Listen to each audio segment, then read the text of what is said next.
Hi folks, here for another video. This is kind of a part 2 to my Warfare.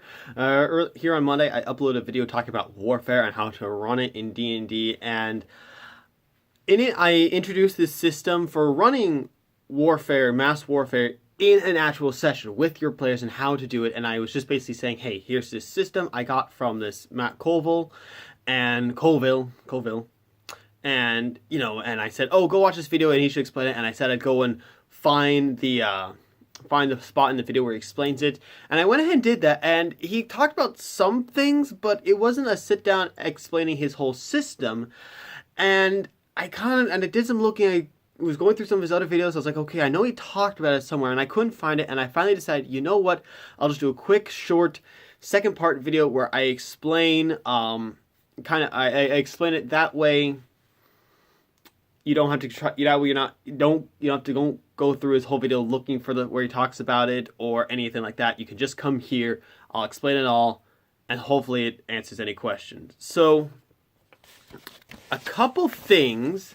We'll start with basically the idea of his mass warfare. Again, it's the idea that your units of your army are basically little cards in the field. The same way we have miniatures on our grid or in the theater of the mind that represent our heroes, you also would have cards that would represent your units, your 100 swordsmen, or your infantry, or your infantry, or your cavalry, your 50 horsemen or stuff like that, or your couple siege weapons that you've got as well, whatever it may be.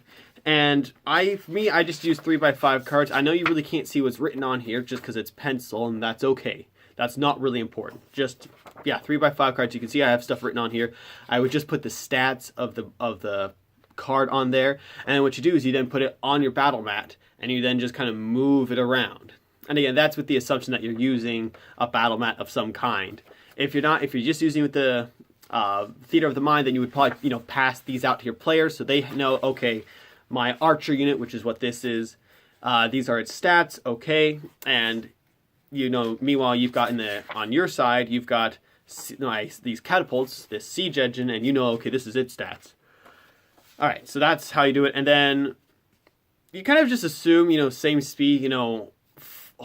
People on horseback can travel 60 feet, and so that translates to 12 inches.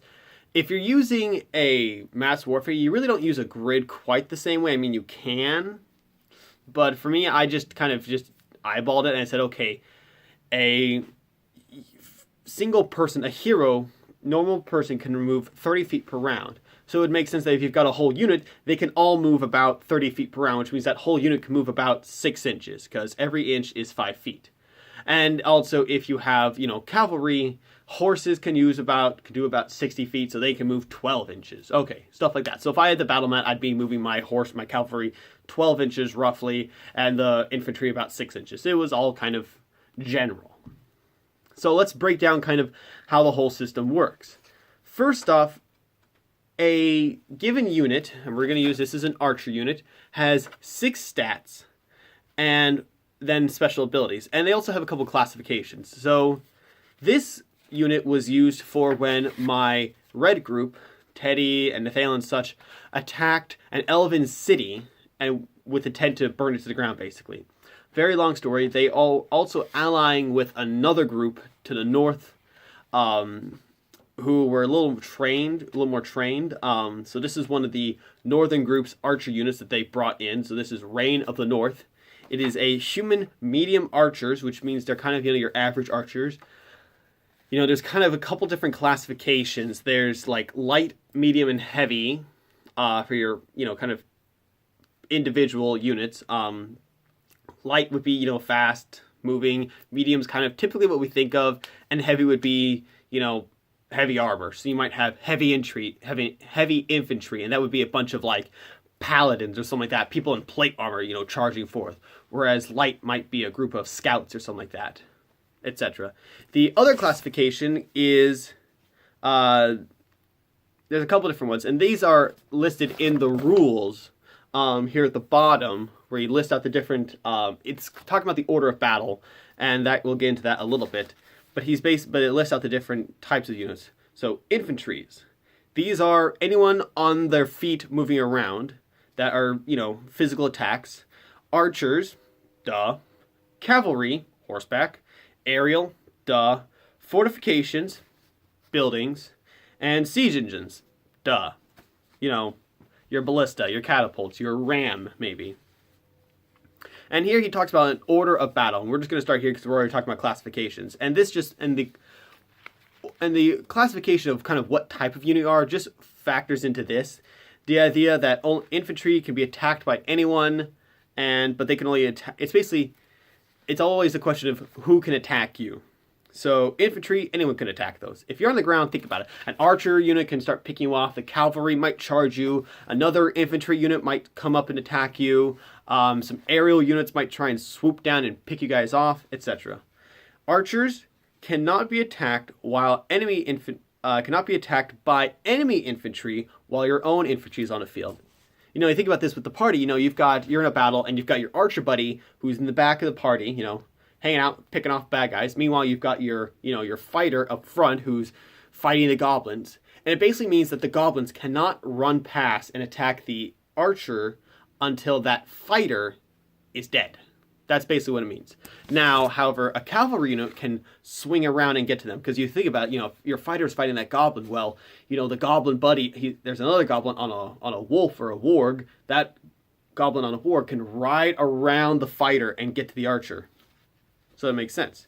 Similarly, an aerial unit, if there's a flying goblin or a flying kobold, for instance, if a flying kobold could fly over the fighter's head and hit the archer. Cavalry cannot be attacked by infantry. You can just think about how difficult it is to reach that guy up on the horse. Plus, they're also moving. However, and archers attack a cavalry with disadvantage, it says. That makes sense. An archer's going to have a hard time picking off a faster moving target. Aerial can only be attacked by archers and other aerial units. That makes sense. Your guy on the ground with his sword's not going to be able to reach your flying bird. Fortifications can only be attacked by siege units, and that's basically the idea of my sword is going to do very little against your stone walls. My bows are going to do nothing against your stone walls, etc. And siege engines can attack anything, can attack infantry and archers because they're fairly stationary, and fortifications, which is why you want them. If you've got to take down a fortification, you need some siege weapons.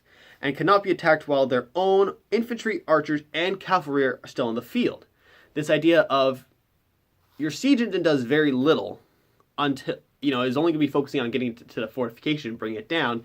And again, the same, all your goblins and the goblin on the warg and stuff like that, they're not going to be able to get all the way back to your siege engines unless all the guys surrounding it are killed off first. So that's the order of battle. Now we'll get into the stats. Now that we understand kind of how these units are classified, now we get into the stats. And the 6 stats for a unit are your attack bonus, your power bonus, your morale bonus, your defense, your toughness, and your size. And we'll go into each of these. So attacking and attack bonus and your defense are linked together. Basically, when a hero, when my fighter is attacking the goblin, I make an attack roll to see if I hit the goblin, and then I roll damage. And this is very similar. First, you make an attack and against the defense, which is basically just the unit's AC. And then if I succeed, instead of rolling damage, instead I make a power check. And that goes against the unit's toughness. So, for instance, let's assume I've got a siege engine, I got the enemy siege engine, I've killed off everyone else, I'm just trying to take down the siege engines, I've got my archers make an attack, I roll a d20, I add +6, I know you can't see it, that's okay. I roll a 10. That 10 plus 6 compared to the defense of the catapult defense is 12. I succeed on my attack check. Next, I move on to power checks. And this is, do I diminish, do I destroy, do I kill a couple, if this was 2 units, 2 groups of people fighting each other, do I kill off a couple of the enemy? Or maybe in the case of the catapults, do I kill a couple of the people manning the catapults, for instance? And so I make a power check. I roll a d20. I add my power bonus, 10, so I roll a 12, so that's 22. Compared to the toughness of the catapults, 13. I succeed on my power check. Therefore, I reduce the life, if you will, of the catapults by 1. And that's where the size comes in. It's always a dice. a 1d8, 1d4, 1d6. You could do 1d5 if you really wanted to, but I would just say just crank it up to a d6. Just easier that way. And how I would track that is just I stick the card and I stick an appropriate dice. So the Reign of the North are d8, so I stick a d8 on here. You start off with your max, unless for some reason you don't. You know, maybe for plot reasons, you know, your unit comes in after fresh from a fight, and so they are weakened. So maybe they start off with only 5 out of 8. But you start off, you know, with full hit points, and as it takes damage, that number is reduced. So we succeeded on the attack and power checks against the catapults. So the catapults, which are a d4, it starts off with a 4, but now we decrease it to a 3. So maybe next round I do the same thing. I succeed on my power and toughness check, my power and attack check, so I decrease this number again to a 2. Now at this point, the catapults are at half health. You know, maybe a couple of catapults have been destroyed. Most of the men manning it have been killed. At this point, this is more where morale comes into. The idea is, you know, when a group of 100 soldiers are being attacked by a bunch of cavalry, some of the men are going to die, but some of the men are also going to leave the unit because they're afraid. They're going to run. Now, maybe they run to another group. Maybe they run from, you know, Company A to Company B, you know. So like, oh crap, these guys are all about to all die. I'm going to run over and meet up with this bigger group. Okay, that would make some sense. Or some of them just run for the hills because they're scared. They don't want to die. They've got families they've got to get back to. So at this point, because it's at half health, because, you know, things are going poorly for this unit, people are starting to get scared, some of them are going to start running. And at this point, that unit becomes diminished. And it's just whenever it hits half. So 2 out of 4, 3 out of 6, etc. And thus, when it's diminished, every time it takes damage in the future, it has to make a morale check. Basically, it's more like a morale save, if you will. And I believe it's 15. Yes. Looking at my notes, yeah, it's 15. So, and that's across the board. So if my archers are at half health and they take damage, they automatically take the 1, but then they make their morale save. And they've got a bonus here, +5. So if they roll, like, let's say it rolls a 17. So 17 plus 5, 22. Easily beats 15, nothing happens. But let's say I rolled a 3. 3 plus 5, less than 15. Thus, I take another casualty. So this D8, let's say it was at 4. I took 1. I was at 3. Now I take another one because I've failed my morale. A bunch of people started running. Now I'm at 2. And you can see how the numbers then can start dropping pretty quickly. Same thing with the catapults. You know, it's at 2. It takes damage from these archers on the 3rd round. It goes down to 1. It makes a morale save. And it drops to 0. Now, if a unit drops to 0, there is kind of a way to make a last stand, if you will. Typically, each unit is assigned to a character on the field. You know, the way I talked about it in my warfare video was that, you know, I've got my heroes, I've got the party facing a couple of individual bad guys, some like right next to the field. In this case of the red team fighting the elves, the party was fighting the king and his guards, and they were fighting in the castle, while the rest of the battle took place just outside the castle.